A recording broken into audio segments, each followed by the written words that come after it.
Hadirin dimohon berdiri. Presiden Republik Indonesia tiba di tempat acara.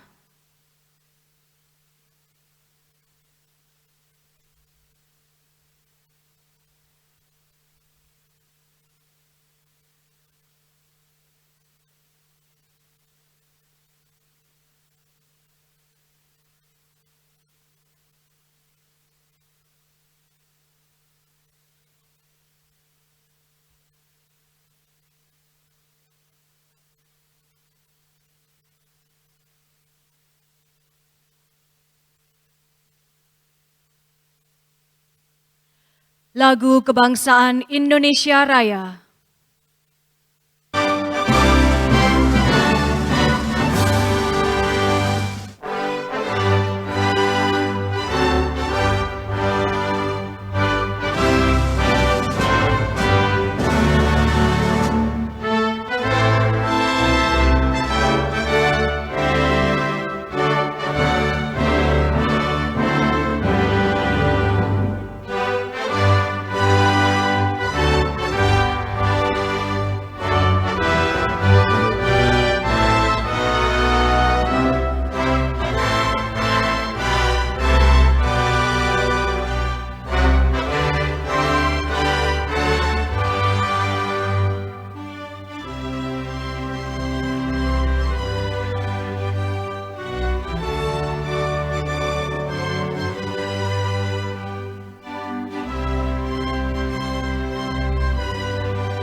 Hadirin disilahkan duduk kembali.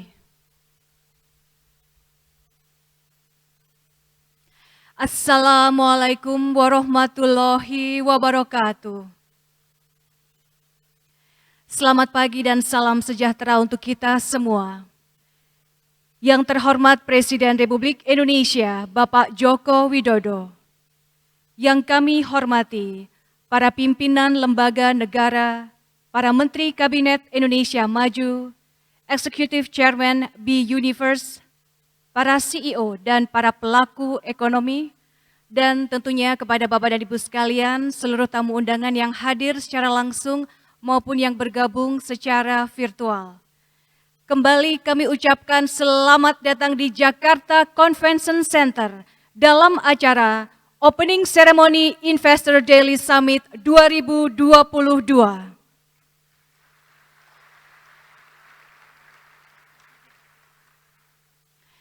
Hadirin yang kami hormati, Investor Daily Summit merupakan acara tahunan dalam menunjukkan peluang investasi Indonesia yang kuat sebagai ekonomi dengan pertumbuhan dan menjadi platform utama untuk mempromosikan bidang-bidang utama pertumbuhan dan memfasilitasi investasi di Indonesia.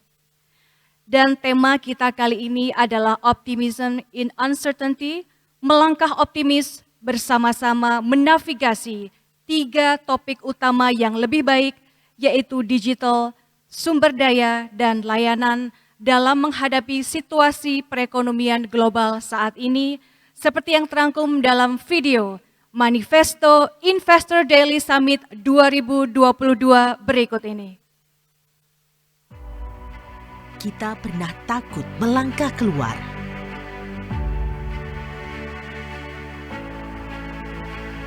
Tapi kini, dunia telah kembali berputar. Era baru yang berubah selamanya.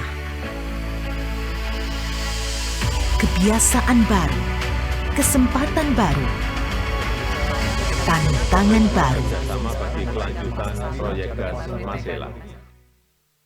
dan pilihan baru. Takut menghadapi ketidakpastian atau satukan semangat hadapi tantangan. Di 3 kuartal berturut-turut. Bersama melihat peluang, mencari cahaya di ujung kegelapan. Pilihan ini ada di tangan kita. Situasi krisis harus kita balik menjadi sebuah peluang. Oleh sebab itu kita harus jeli. Kita manfaatkan kesulitan sebagai sebuah kekuatan untuk bangkit, untuk tumbuh, untuk Indonesia maju. Dan di sini, kita memulainya. Investor Daily Summit 2022. Optimism in Uncertainty.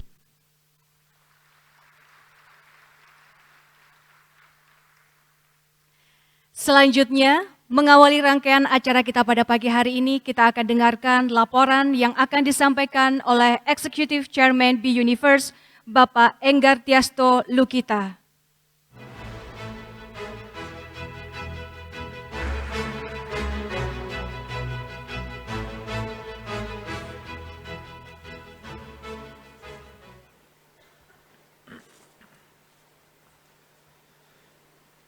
Yang terhormat Presiden Republik Indonesia, Bapak Joko Widodo, yang kami hormati para Menteri Kabinet Indonesia Maju, yang kami hormati Ketua One Team Press beserta anggota, yang kami hormati pimpinan lembaga negara, perwakilan negara-negara sahabat, para narasumber, pimpinan perusahaan, badan usaha milik negara, swasta, dan koperasi, Ibu Bapak dan para hadirin yang berbahagia.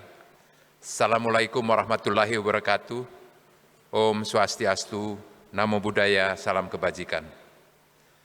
Dengan penuh rasa syukur serta ucapan terima kasih, kami haturkan pada Bapak Presiden Jokowi yang di tengah berbagai kesibukan yang sangat padat, berkenan memenuhi permohonan kami untuk memberi pengarahan dalam BNI Investor Daily Summit 2022 ini. Sungguh merupakan kebahagiaan dan kebanggaan bagi kami, Bapak, bahwa Bapak Presiden berkenan memakai batik seragam B-Universe dengan motif kembang kantil yang rantingnya saling terhubung dan tidak terputus, dimaknai sebagai kemantil-kantil yang mencerminkan rasa sayang yang mendalam dan tidak terputus, sekaligus sebagai simbol loyalitas dan tanggung jawab.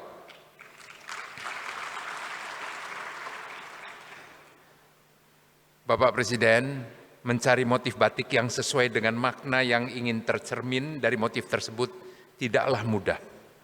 Apalagi kalau kita perhatikan batik yang Bapak Presiden kenakan yang luar biasa indahnya, tetapi di balik itu saya mencoba mereka-reka dengan mengkaitkan suasana kebatinan pada Bapak. Maaf Bapak, ini semua mencerminkan sikap dan komitmen kami, loyalitas dan tanggung jawab ini kepada bangsa dan negara di bawah kepemimpinan Bapak Presiden Jokowi. Terima kasih Pak Iwan dari Sritex yang telah memproduksi batik seragam ini dengan desain sesuai pesanan dalam waktu yang demikian singkat.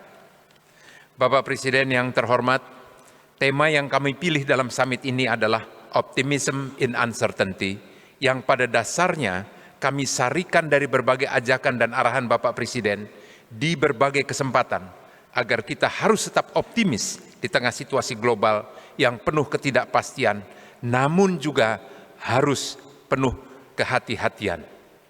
Pesan yang disampaikan secara terbuka dan gamblang oleh Bapak Kepala Negara, Kepala Pemerintahan ini, siogyanya kita sikapi dan kita ikuti, agar acara ini benar-benar komprehensif dan dapat membahas dari berbagai aspek, baik yang makro maupun yang lebih spesifik pada bidangnya, Maka dalam 2 hari ini kami membagi menjadi 4 plenary session, ditambah 1 diskusi interaktif atau fireside chat, dan 12 breakout sessions yang jumlah pesertanya lebih sedikit sesuai dengan topik yang diminati dan berjalan secara paralel. Untuk memberi tambahan wawasan mengisi konferensi ini, kami hadirkan 6 pembicara kunci, 16 orang panelis dalam plenary, serta 42 orang dalam breakout sessions. Para narasumber adalah pakar dalam bidangnya yang berasal dari luar dan dalam negeri. Sedangkan pembicara kunci adalah para menteri serta ketua OJK.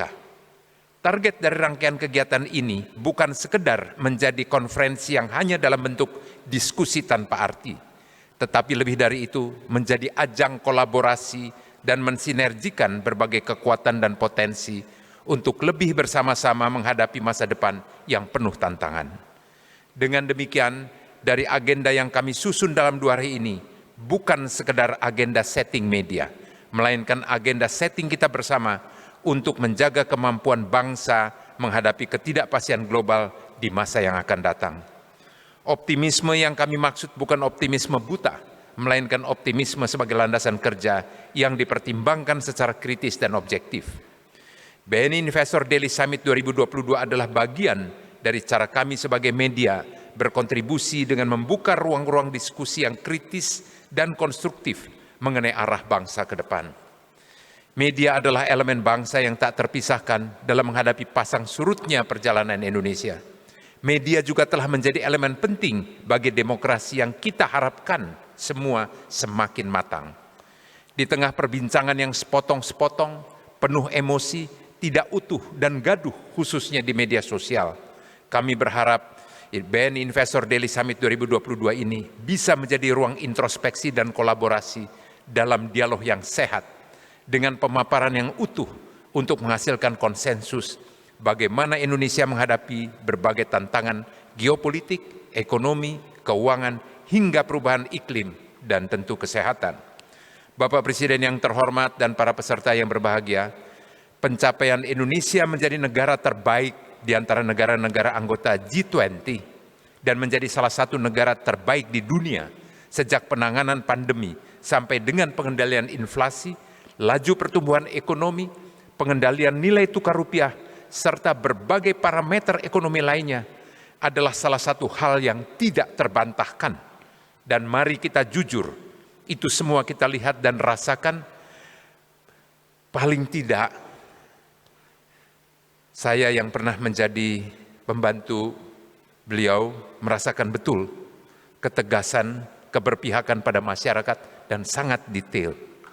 Itu adalah kepemimpinan Bapak Presiden Jokowi yang begitu tegas dan berani mengambil langkah serta keputusan yang mungkin tidak populer, tetapi harus diambil untuk penyelamatan nasib bangsa. Bagaikan menahkodai kapal besar di tengah badai dan gelombang, serta awan tebal di depan, sungguh tidaklah mudah. Maka melalui kesempatan ini, pada tempatnya lah kita semua memberikan apresiasi yang sangat tinggi, disertai ungkapan rasa syukur dan terima kasih yang setulus-tulusnya atas kepemimpinan Bapak Presiden Jokowi dalam membawa bangsa ini sampai pada pencapaian yang begitu luar biasa, dihargai, dipuji oleh lembaga-lembaga internasional, serta hampir seluruh negara di dunia.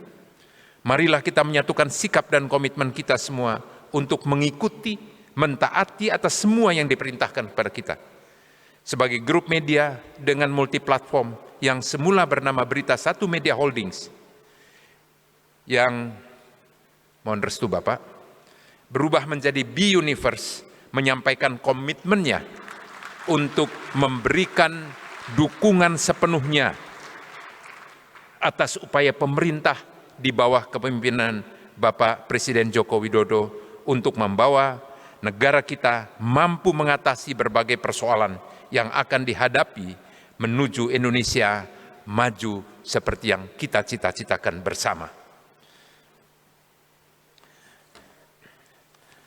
Bapak Presiden yang terhormat, izinkan kami melaporkan pada Bapak bahwa di tengah kesulitan yang semua kita hadapi, ada angin segar yang diembuskan oleh BNI, yaitu sikap BNI mengorbankan net interest marginnya untuk tidak membebani nasabahnya. Sungguh ini suatu kebijakan perbankan yang patut dijadikan contoh dan acuan. Sharing the pain. Mengorbankan atau mengurangi labanya demi menjaga dan membantu nasabahnya. Terima kasih BNI atas kebijakannya, semoga diikuti oleh perbankan lainnya atau bahkan bisa dijadikan KPI untuk manajemen perbankan. Bapak Presiden yang terhormat, hadir pula Bapak Hendra Susanto sebagai salah satu narasumber yang kami yakini beliau mempunyai visi dan arah yang sesuai dengan yang diamanatkan oleh Bapak Presiden, dan beliau adalah pimpinan dari pimpinan 7 Badan Pemeriksa Keuangan. Dalam perbincangan kami banyak gagasan yang beliau sampaikan.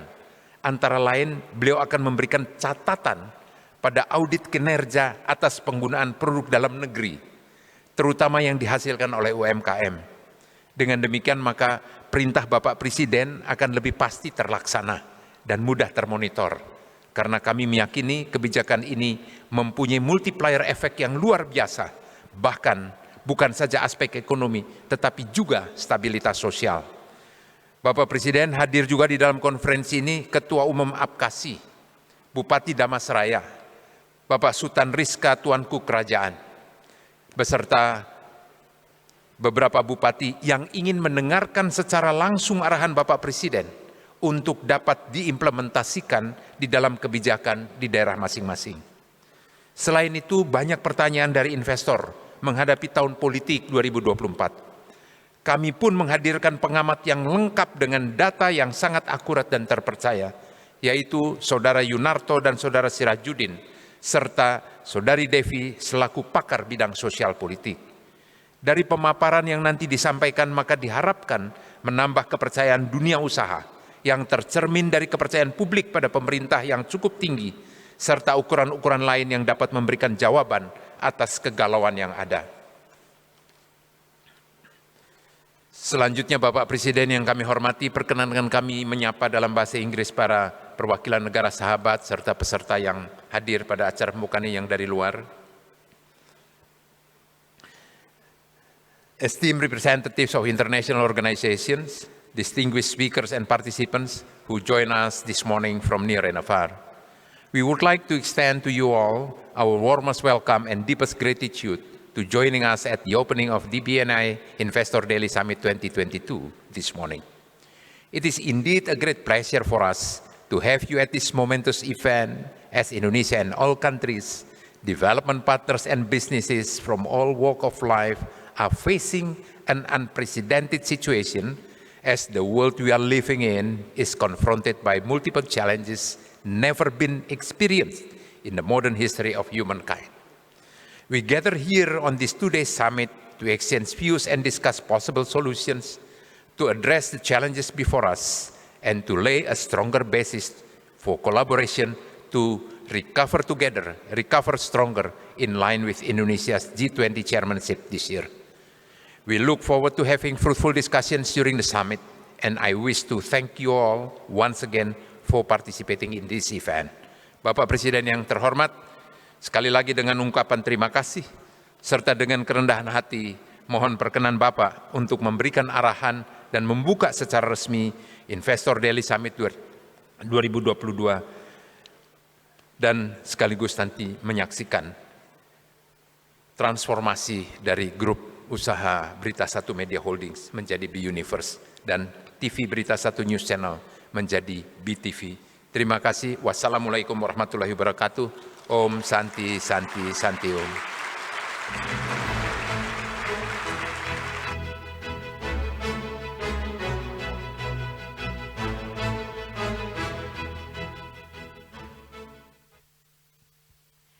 Hadirin yang kami hormati, selanjutnya marilah kita simak bersama sambutan Presiden Republik Indonesia yang diakhiri dengan pernyataan dan pemukulan gong digital sebagai tanda peresmian pembukaan Investor Daily Summit 2022.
sedang terjadi.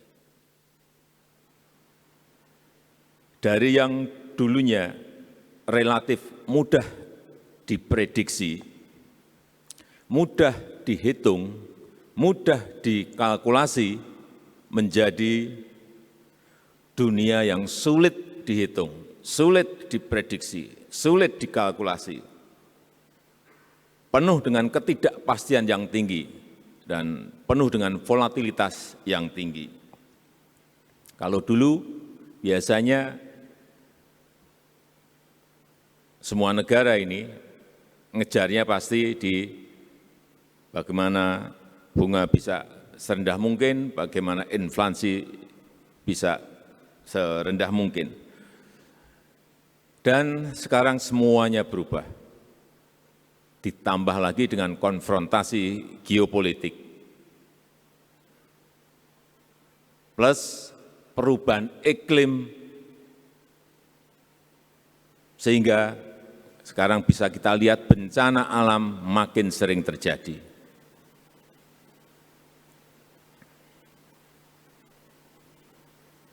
Dengan situasi yang ada sekarang ini, negara manapun dapat terlempar dengan cepat keluar jalur dengan sangat mudahnya, apabila tidak hati-hati dan tidak waspada, baik dalam pengelolaan moneter maupun pengelolaan fiskal. Apalagi setelah perang Rusia dan Ukraina, kita tahu pertumbuhan ekonomi di tahun 2023 yang sebelumnya diperkirakan 3%, terakhir sudah diperkirakan jatuh di angka 2,2%. Inilah yang sering disampaikan membayar harga dari sebuah perang. Yang harganya sangat mahal sekali. Tetapi dengan ketidakpastian yang tadi saya sampaikan, kita harus tetap optimis, harus optimis itu. Tetapi hati-hati dan waspada. Karena apapun angka-angka yang kita miliki, Indonesia, pertumbuhan ekonomi di kuartal kedua kita termasuk yang terbaik di dunia, 5,44%.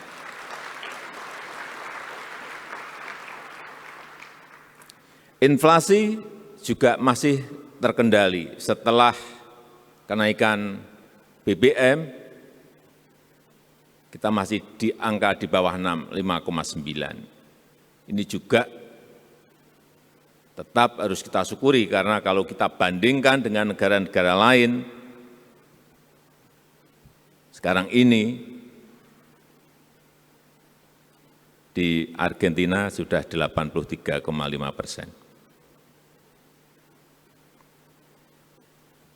Dengan kenaikan suku bunga sudah 3.700 basis point. Kita inflasi 5,9 dengan perubahan suku bunga kita di 75 basis point. Artinya moneter kita masih pada posisi yang bisa kita kendalikan. Karena apa? Yang saya lihat di dalam keseharian antara Bank Sentral kita BI dan Kementerian Keuangan ini berjalan beriringan. Berjalannya rukun, tidak saling tumpang tindih, ini yang saya lihat. Komunikasinya baik, sehingga fiskal dan moneter itu bisa berjalan bersama-sama. Kemudian untuk terus meningkatkan daya beli, meningkatkan konsumsi masyarakat, pemerintah juga memberikan bantuan sosial, baik berupa kompensasi dan subsidi, ini besarnya luar biasa. 502,6 triliun, ini angka yang gede sekali.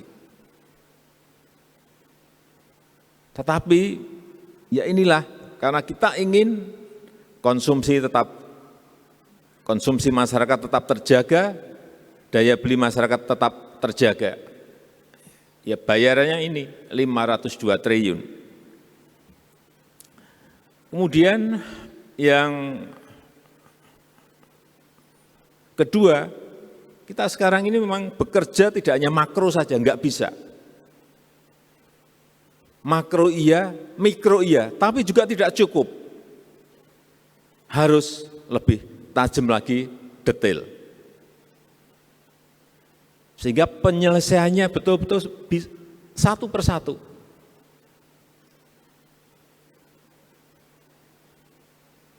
Saya berikan contoh misalnya inflasi. Enggak ada negara yang melakukan seperti kita ini. Inflasi biasanya dikendalikan dengan menaikkan suku bunga. Bank sentralnya pasti menaikkan suku bunga untuk ngerem inflasi. Tapi kita tidak hanya urusan menaikkan suku bunga yang itu menjadi kewenangan dari Bank Indonesia, tetapi dalam praktek real kita juga langsung masuk ke sumbernya, yaitu apa? Kenaikan barang dan jasa. Dengan apa? Saya sudah mengumpulkan bupati, wali kota, dan gubernur 2 kali untuk urusan inflasi ini, dan akan terus kita lakukan, kita evaluasi setiap 2 minggu. Kita berikan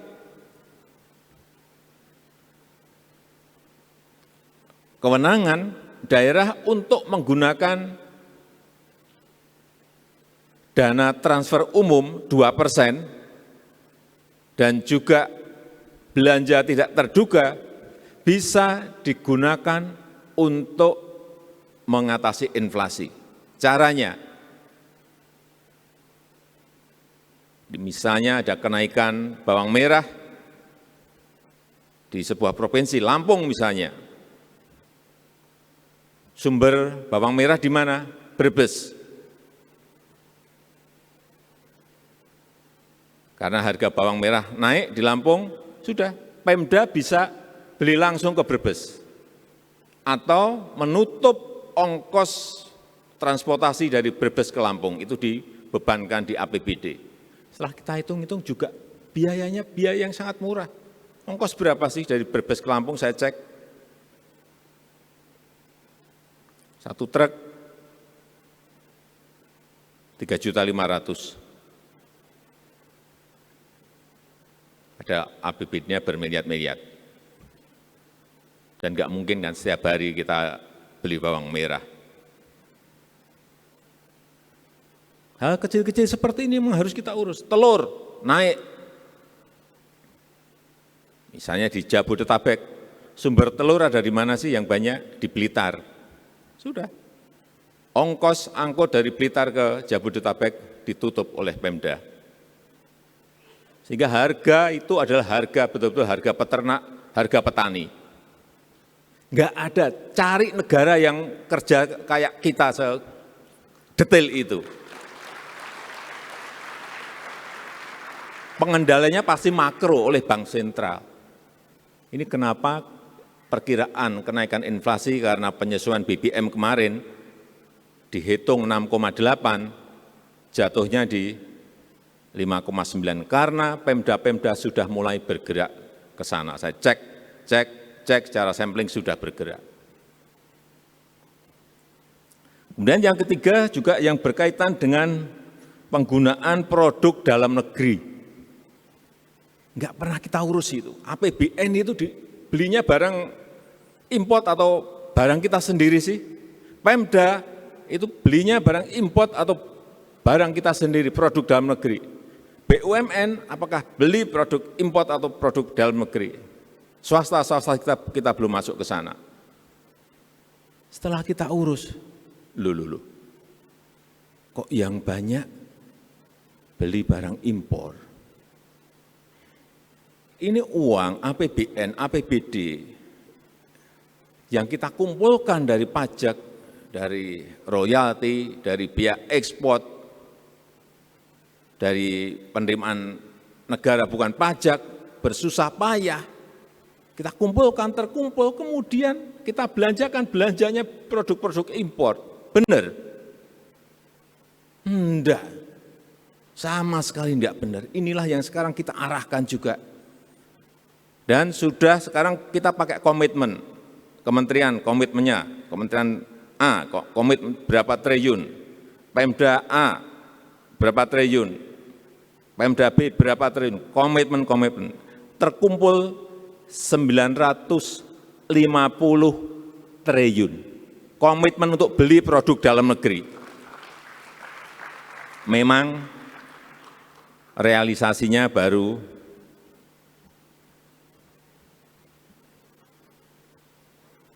untuk BUMN baru 72%. Kemudian untuk APBN dan APBD memang masih kecil, masih 44% dari angka yang tadi saya sampaikan 950 triliun. Tetapi kalau ini nanti terrealisasi 100% akan kelihatan sekali.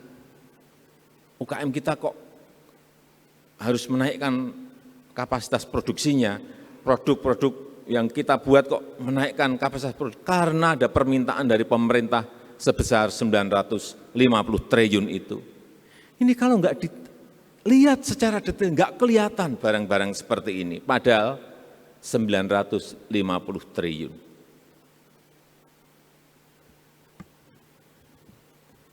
Yang ketiga, pentingnya kolaborasi UKM, pengusaha menengah dan pengusaha besar. Ini penting sekali. Selalu saya ulang-ulang. Harus bekerja sama, harus kompak. Bangun Indonesia Incorporated. Semuanya bergerak. Syukur bisa masuk ke pasar-pasar global. Kalau ini kuat betul, kita bisa bersatu, kita kompak. Seperti saat kita menangani pandemi dari atas sampai ke tingkat daerah dan RT semuanya bergerak, ini akan cepat menyelesaikan masalah-masalah yang kita hadapi. Kemudian yang keempat yang sudah juga sering saya sampaikan mengenai hilirisasi industri. Hilirisasi industri yang sudah kita mulai. Saya selalu sampaikan, investasi terbuka, tetapi kalau masuk ke sebuah daerah harus bekerja sama dengan pengusaha lokal, baik yang dari Jakarta maupun yang asing. Bekerja sama dengan pengusaha lokal. Diajak mereka. Lompatannya dalam hilirisasi ini saya berikan contoh bolak-balik urusan nikel. Saat kita masih ekspor dalam bentuk bahan mentah, setahun itu nilainya hanya kira-kira 15 triliun. Setelah masuk ke industrialisasi, ke hilirisasi, menjadi 20,9 billion US dollar. Ini sudah di angka 360 triliun. Dari 15 triliun melompat menjadi 360 triliun. Itu baru satu komoditi, baru satu barang. Kita memiliki yang namanya nikel, memiliki boksit, memiliki tembaga, memiliki timah, memiliki aspal. Aspal apalagi. Ini kalau enggak kita ke lapangan enggak ketemu. Saya ke Buton.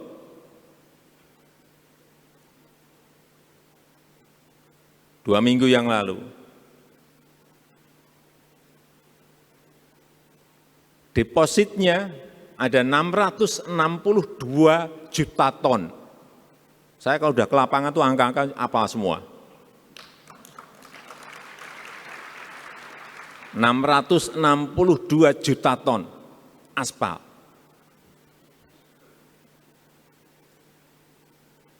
Dulunya pernah diolah di Buton. Tetapi stop, saya nggak tahu, karena katanya aspal impor lebih murah. Sehingga yang terjadi 95% aspal kita ini aspal impor. Padahal punya deposit di Buton 662 juta ton. Ini benar. Saya di lapangan saya sampaikan, enggak. 2 tahun lagi saya beri waktu stop yang namanya impor aspal. Harus semuanya disuplai dari Pulau Buton. Ini kesempatan Bapak Ibu semuanya kalau ingin investasi, segera bangun industri aspal di Buton.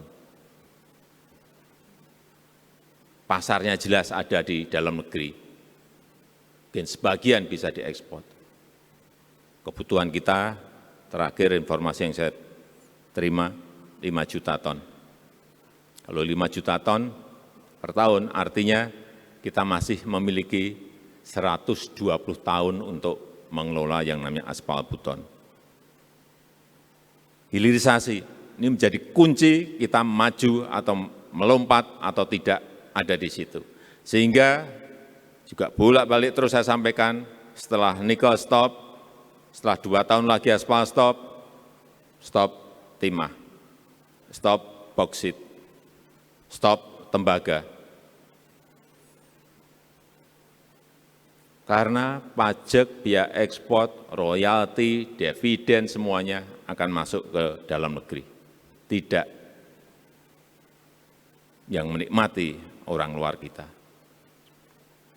Freeport misalnya setelah kita ambil 51%, saya ke lapangan, saya suruh ngitung berapa sih pendapatan negara yang dihasilkan dari Freeport. Yang dulunya kita hanya dapat dividen hanya 9%.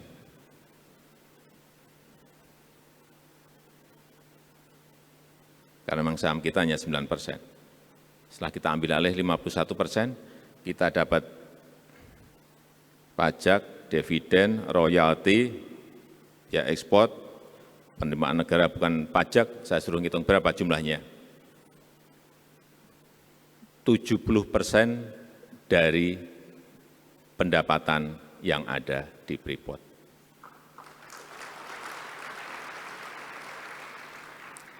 Artinya negara betul-betul dapat betul.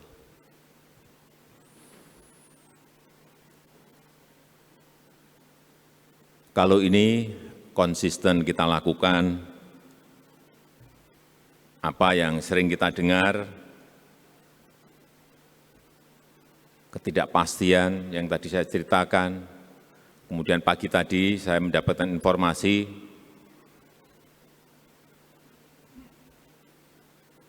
dari pertemuan di Washington DC, 28 negara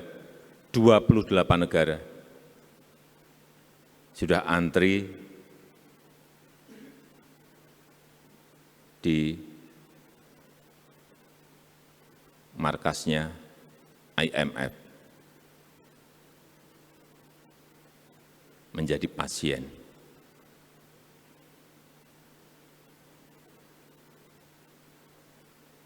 Ini yang sekali lagi kita tetap harus menjaga optimisme, tetapi yang lebih penting hati-hati dan waspada. Eling lan waspada. Saya tutup, terima kasih. Wassalamualaikum warahmatullahi wabarakatuh. Dan dengan mengucap bismillahirrahmanirrahim, pada pagi hari ini secara resmi saya buka Investor Daily Summit 2022. Terima kasih. Wassalamualaikum warahmatullahi wabarakatuh. Mohon berkenan mendampingi Bapak Presiden melakukan pembukaan. Kami undang untuk naik ke atas panggung kepada Menko Marves, Menteri Investasi, Executive Chairman B-Universe, dan CEO B-Universe.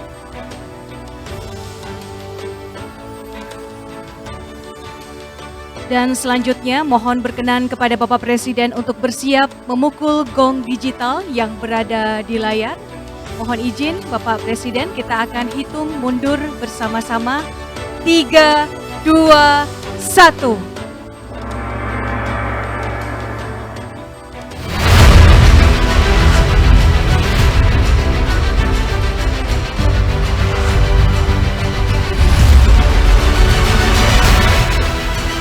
Hadirin yang kami hormati, dengan demikian Investor Daily Summit 2022 telah resmi dibuka oleh Presiden Republik Indonesia.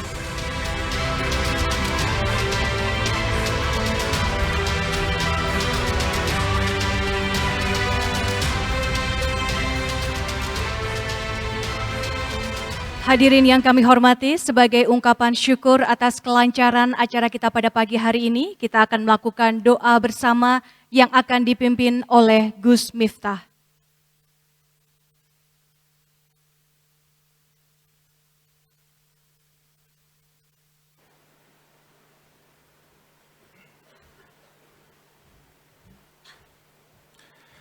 Assalamualaikum warahmatullahi wabarakatuh. Selamat siang, salam sejahtera untuk kita semuanya. Om Swastiastu, Namo Buddhaya, salam kebajikan, salam. Yang terhormat Bapak Presiden Republik Indonesia Insinyur Haji Joko Widodo, yang mudah-mudahan Allah panjangkan umurnya dalam kebaikan. Para kabinet, menteri yang hadir, dan seluruh tamu undangan yang berbahagia.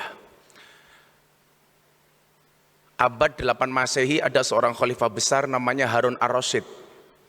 Dia ingin meningkatkan perdagangan dan investasi di negaranya. 3 hal yang beliau lakukan. Yang pertama adalah integritas, kedua loyalitas, dan yang ketiga adalah sinergi ketuhanan. Tantangannya adalah ada begitu banyak orang yang membenci sang presiden. Maka kemudian satu saat ada ulama mendatangi Khalifah Harun ar-Rasyid dengan mengatakan, "Inni nasihun lak." Wahai presiden, saya akan menasihati Anda. Famusaddidun alaika, tapi mohon maaf presiden, nasihat saya agak keras. Fala tajidanna fi nafsika alayya say'an, tolong Anda jangan marah dengan saya. Mohon maaf Bapak Presiden, jadi kalau ada ulama yang mulutnya keras itu sudah ada sejak dari zaman Harun ar-Rasyid. Nah, saat itu apa jawaban Harun ar-Rasyid? Innallaha ta'ala qad arsala man huwa khairu minka. Sesungguhnya Allah pernah mengutus orang yang lebih hebat dibandingkan Anda. Maksudnya siapa? Harun dan Musa. Ilaman huwa syarrum minni, kepada orang yang lebih jelek dibandingkan saya. Maksudnya siapa? Fir'aun. Allah memberikan petunjuk kepada Harun dan Musa, memberikan nasihat kepada Fir'aun dengan kalimat faqula lahu qawlan layyina. Harun, Musa, kamu berikan nasihat kepada Fir'aun dengan cara yang lemah dan lembut. Artinya Bapak Ibu, pantaskah hari ini ketika kita memberikan kritikan kepada pemerintah, wabil khusus kepada presiden dengan cara yang kasar, padahal Allah memerintahkan Harun dan Musa untuk berbicara kepada Fir'aun sekalipun dengan cara yang lemah dan lembut. Maka kemudian yang terjadi apa? Ketika terjadi head speech ditangkap polisi, kesan yang terjadi adalah kriminalisasi ulama. Saya katakan tidak ada kriminalisasi ulama. Kalau ada ulama berbuat kriminal ditangkap sama polisi, itu bukan kriminalisasi ulama, tapi proses hukum terhadap ulama yang kriminal. Kriminalisasi ulama itu kalau Pak Enggar ngundang Ustadz untuk ceramah pulang nggak diamplopi, lah itu kriminalisasi. Atas dugaan pelanggaran KUHP pasal 378 penipuan. Kalau dikasih cuman sedikit isinya, pasalnya beda Pak, 335, perbuatan tidak menyenangkan. Atas dasar itu Bapak Presiden mohon izin, saya membuat gerakan dengan anak-anak muda, gerakan moderasi, beragama dan berbangsa yang happy dan menyenangkan. Yang dari awal rencananya mau disupport sama Pak Bahlil, tapi alhamdulillah sampai hari ini belum terrealisasi. Mohon maaf Pak Bahlil, saya tidak menagih tapi hanya mengingatkan. Kemudian yang terakhir, sinergi ketuhanan. Atas semua langkah presiden dan para menteri kabinet, ada Pak Luhut dan lain sebagainya, serta hari ini kita melihat Bi-Universe, tentunya ada sinergi ketuhanan. Atas semua ikhtiar yang kita lakukan, tentunya kita minta kepada Tuhan untuk membuat semuanya menjadi mudah. Karena dikatakan oleh Ibnu Athaillah, tidak akan pernah terhenti sebuah permintaan ketika kamu sandarkan permintaanmu hanya kepada Tuhanmu, dan tidak akan pernah menjadi mudah sebuah permintaan ketika kamu percaya dengan kemampuanmu. Karena pada dasarnya manusia mampu bukan karena dia mampu, karena dimampukan oleh Allah yang maha mampu. Kalau memang manusia mampu, seharusnya dokter badannya paling sehat. Kenapa? Karena dokter pekerjaan menyehatkan orang lain. Tapi faktanya banyak dokter yang sakit. Saya di Jogja punya teman dokter THT, malah dia budak. Artinya apa? Dia juga tidak bisa apa-apa. Kalau memang manusia itu mampu, seharusnya kuli bangunan rumahnya paling bagus. Kenapa? Karena pekerjaan kuli bangunan membaguskan rumahnya orang lain. Tapi faktanya banyak kuli bangunan yang tidak punya rumah. Untuk itu kita berdoa Bapak Ibu. Saya jadi ingat cerita seorang Gus Dur ketika ada kiai berburu ketemu harimau ditembak. Ternyata harimaunya kebal, gantian harimau ngejar Pak Kiai. Begitu ketemu jurang, kiainya berpikir, saya harus tawakal pasrah sama Allah. Tangan diangkat, dia berdoa, ya Allah kalau saya harus mati dimakan harimau, tolong matikan aku dalam keadaan husnul khotimah. Ternyata begitu matanya dibuka, macan tidak makan Pak Kiai. Pak Kiai bertanya kepada harimau, harimau kenapa kamu tidak makan saya? Mohon maaf Pak Kiai, saya juga sedang berdoa. Kamu doa apa? Allahumma barik lana. Doa makan Kiai. Untuk itu mohon maaf Pak Presiden, saya sampaikan agak tergesa-gesa. Tadi pas Pampres ngasih waktu saya cuma 3 menit Bapak, 3 menit saja. Bismillahirrahmanirrahim. Allahumma salli ala Sayyidina Muhammad wa ala ali Sayyidina Muhammad. Walhamdulillahi Rabbil Alamin. Ya Allah, Ya Rahman, Ya Rahim. Puji syukur kami panjatkan kehadirat-Mu atas segala nikmat dan karunia yang telah Engkau berikan kepada kami. Sehingga pada pagi hari ini kami dapat berkumpul dalam acara Opening Investor Daily Summit 2022. Berikan kelancaran di dalamnya ya Allah. Ya Allah, Ya Rabb, tunjukkanlah kepada kami, wabil khusus kepada pemimpin-pemimpin kami, bahwa yang benar itu memang benar, dan pemimpin-pemimpin kami mampu untuk menjalankannya. Berikanlah kepada kami dan tunjukkan kepada kami bahwa yang salah itu memang salah, dan Engkau berikan kekuatan kepada kami untuk menghindarinya. Ya Tuhanku, jadikanlah negeri yang indah ini aman, sentosa. Berikanlah rezeki buah-buahan kepada penduduknya yang beriman di antara mereka kepada Allah dan hari akhir. Ya Allah, Ya Rabb, sesungguhnya kami mohon ampunan, terbebas dari masalah dunia dan akhirat. Ya Allah, sesungguhnya kami mohon ampunan, terbebas dari masalah dalam urusan agama, dunia, keluarga, dan harta. Ya Allah, tutuplah aib kami, tenangkanlah kami dari rasa takut. Ya Allah, jauhkanlah kami dari arah murka-Mu, baik dari depan, belakang, kanan, kiri, dan atas. Aku berlindung dengan segala kebesaran-Mu ya Allah, agar Engkau tidak menghancurkan kami dari segala arah ya Allah. Ya Allah, Ya Rabb, tuntunlah kami menuju petunjuk-Mu dan jadikan amal perbuatan yang kami lakukan sebagai amal yang selalu dilakukan hanya karena mengharap ridho-Mu. Rabbana atina fid dunya hasanah wa fil akhirati hasanah wa qina adzabannar walhamdulillahi rabbil alamin. Beli permen di Kota Medan, ada gajah minum susu. Pak Presiden yang gagah dan tampan, izinkan Gus Miftah mengucapkan I love you. Terima kasih. Assalamualaikum warahmatullahi wabarakatuh.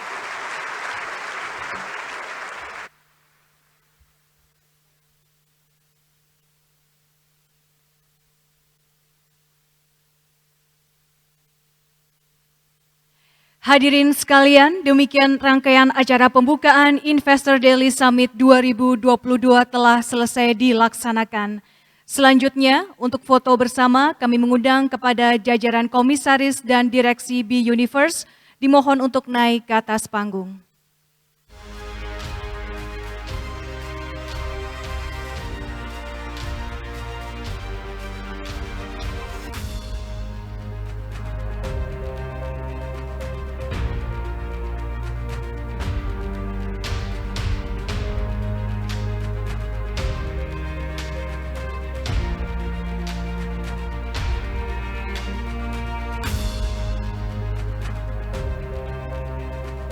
Mohon berkenan kepada yang terhormat Presiden Republik Indonesia beserta Menko Marves dan Menteri Investasi untuk berfoto bersama dengan jajaran komisaris dan Dewan Direksi Bay Universe.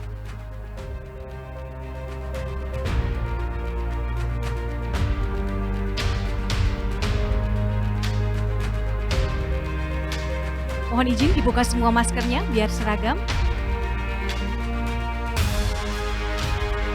Bapak dan Ibu sekalian, boleh sekali lagi kita berikan apresiasi untuk pembukaan Investor Daily Summit 2022. Hadirin yang kami hormati, demikianlah pembukaan acara Investor Daily Summit 2022 telah selesai dilaksanakan. Kami ucapkan terima kasih kepada Presiden Republik Indonesia. Hadirin dimohon berdiri. Presiden Republik Indonesia berkenan meninggalkan tempat acara.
Hadirin yang kami hormati, dengan demikian berakhir sudah rangkaian acara pembukaan Investor Daily Summit 2022. Dan sesaat lagi kita akan segera memulai untuk sesi yang pertama. Untuk itu kami mohon kepada Bapak dan Ibu sekalian untuk masih tetap berada di dalam ruangan ini dan mengikuti rangkaian acara berikutnya, di mana kita akan melanjutkan dengan sesi plenary dan juga breakout room, tentunya dengan topik-topik yang berbeda. Untuk itu kami mohon kepada Bapak dan Ibu sekalian untuk masih tetap berada di dalam ruangan. Terima kasih.